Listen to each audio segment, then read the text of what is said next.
तो hyper pigmentation या फिर डार्कनेस एक कॉमन कंडीशन है और इसको ट्रीट करना भी पॉसिबल है।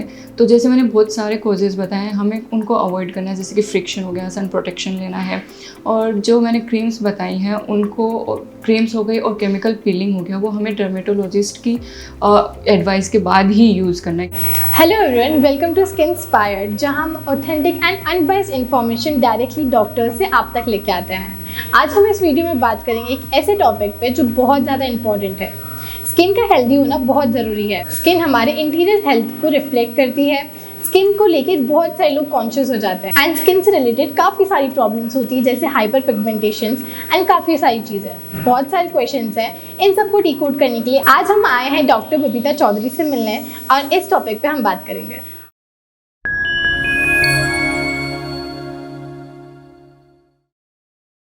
Hello ma'am, welcome to Skinspired and thank you so much for taking out your time to educate us about hyperpigmentation. So first question ये है कि hyperpigmentation होता क्या है and किस रीज़न से होता है? ओके, तो हाइपर पिगमेंटेशन को हम डार्क स्पॉट्स या डार्क पैचेस जो स्किन पे होते हैं उसको बोलते हैं। इसमें यूजुअली क्या होता है कि हाइपर पिगमेंटेशन मतलब हमारा जो नॉर्मल स्किन का कलर है उसके कंपेयर में बॉडी के किसी भी पार्ट पे, जैसे कि फेस हो गया, अपर एक्सट्रीमिटीज़ हो गया, लोअर एक्सट्रीमिटीज़ हो गया, कालापन बढ़ जाता है, उसको हम हाइपर पिगमेंटेशन बोलते हैं। सेकेंड कि क्यों होता है, जो हमारी एपिडर्मिस स्किन की सबसे सुपरफिशियल लेयर है उसकी जो बेसल लेयर होती है वहाँ पे मिलेनोसाइट्स होती हैं। मिलेनोसाइट्स मिलेनिन प्रोड्यूस करती है। मिलेनिन क्या होता है? मिलेनिन स्किन में पिगमेंटेशन बनाता है। तो जब किसी भी कोज की वजह से या फिर जब भी ये मिलेनिन ट्रिगर होती है तो ये एक्स्ट्रा मिलेनिन प्रोड्यूस करती है, तो उसकी वजह से हाइपर पिगमेंटेशन या फिर कालापन हो जाता है। डार्कनेस और हाइपरपिगमेंटेशन किस किस कंडीशंस में हो सकता है? ओके, बहुत सारी कंडीशन है स्किन में। जैसे कि हम स्टार्ट करते हैं कि सन एक्सपोजर एक कारण है हाइपर पिगमेंटेशन का।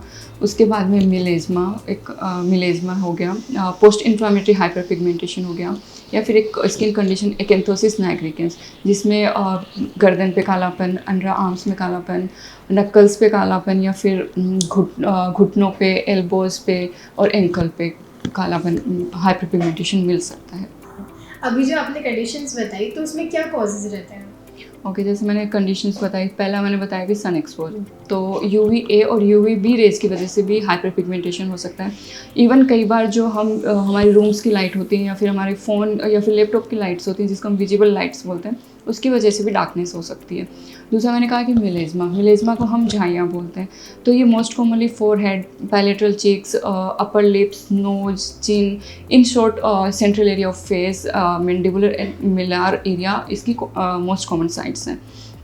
अब इसके रीजंस क्या हो सकते हैं? मिलेज़मा या फिर झाइयाँ प्रेगनेंसी के ड्यूरिंग हो सकती है, प्रेगनेंसी के बाद हो सकती हैं, कुछ स्ट्रेसफुल इवेंट्स की वजह से भी हो सकती हैं कि आप स्ट्रेस ज़्यादा ले रहे हो, कुछ मेडिकेशंस की वजह से भी हो सकती है, कुछ लॉन्ग टर्म डिजीज़ की वजह से भी हो सकती है, इलनेस की वजह से हो सकती है, या फिर ओरल कॉन्ट्रासेप्टिव पिल्स की वजह से भी हो सकती है, और कई बार थायराइड की वजह से भी हो सकती है।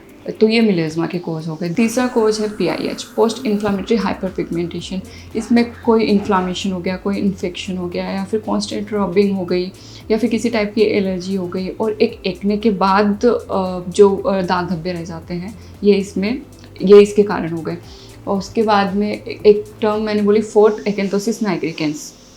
इसमें क्या होता है कि गर्दन पे कालापन, या फिर अंडर आर्म्स डार्कनेस, और नक्कल्स पे कालापन, नीज़ पे कालापन, एल्बो पे कालापन, या फिर एंकल्स पे कालापन। इसके क्या क्या रीजंस हो सकते हैं? जैसे कि अंडर आर्म डार्कनेस की बात करते हैं तो फंगल इन्फेक्शन ठीक होने के बाद भी PIH रहता है, मतलब कालापन रहता है, एक वो कारण हो सकता है।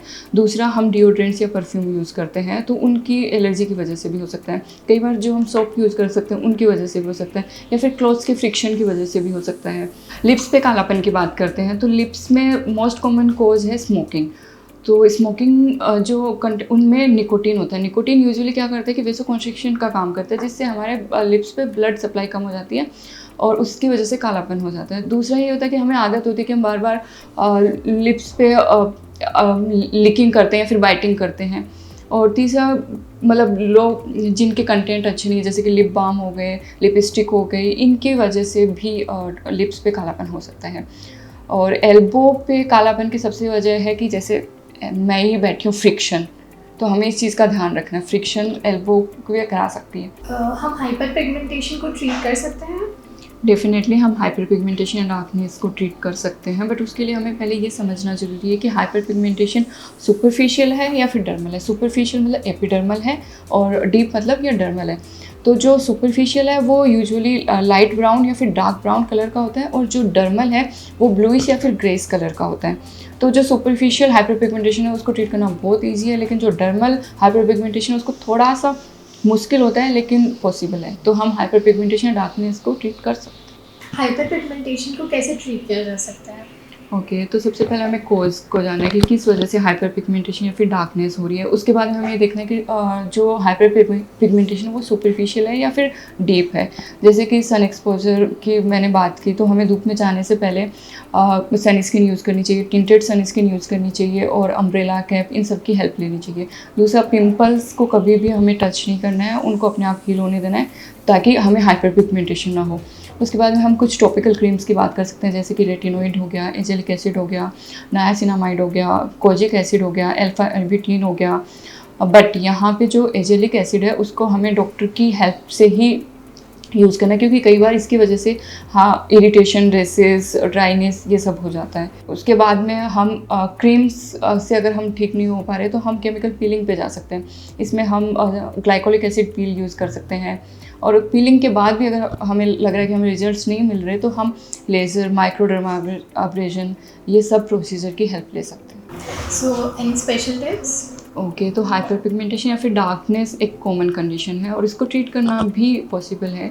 तो जैसे मैंने बहुत सारे कॉजेज़ बताए हैं, हमें उनको अवॉइड करना है, जैसे कि फ्रिक्शन हो गया, सन प्रोटेक्शन लेना है, और जो मैंने क्रीम्स बताई हैं उनको, क्रीम्स हो गई और केमिकल पीलिंग हो गया, वो हमें डर्मेटोलॉजिस्ट की एडवाइस के बाद ही यूज़ करना है, क्योंकि वो डर्मेटोलॉजिस्ट आपको प्रॉपर वे में, किस वे में अप्लाई करना है, कितनी कॉन्सेंट्रेशन में अप्लाई करना है, कब कब अप्लाई करना है, और अप्लाई करने के बाद क्या प्रिकॉशंस लेने, वो अच्छे से समझा पाएंगे। Thank you ma'am for the information.